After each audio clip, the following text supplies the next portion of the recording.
dibilang dekat ya dekat. Jadi antara reception, lobby dengan tempat sarapan atau lebih dikenal dengan Swiss Bistro itu lebih dekat gitu.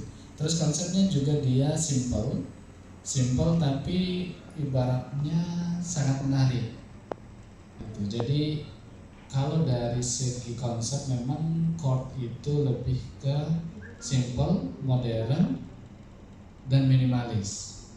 Nah untuk di kamarnya sendiri ya ini ya. Jadi dari 76 kamar itu semuanya berbeda.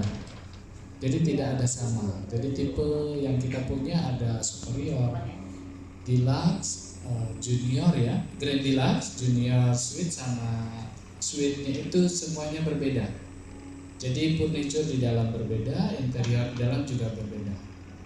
Ya nanti ada ya keluarga, kolega atau rekan bisnis yang bisa direferensikan untuk bisa kita bareng-bareng. Ataupun nanti kalau ada kegiatan-kegiatan yang berhubungan dengan media, itu kita bisa jalan bareng kerjasama ya Pak Ilo ya. Betul. Untuk bersinergi. Karena biasa berkat bantuan juga atau bersinergi dengan teman-teman media. Gitu Pak. Oke, thank you Pak. Cuman menginformasikan bahwa Hotel Swiss Bistro itu sebenarnya hotel yang sangat strategis di Kota Makassar ya. Jadi misalnya ada teman-teman media yang mau ke brand dan juga marketingnya kita. Sedikit cerita tentang kamar. Tadi yang disampaikan oleh Pak Made bahwa setiap kamar kita di sini berbeda atau unik.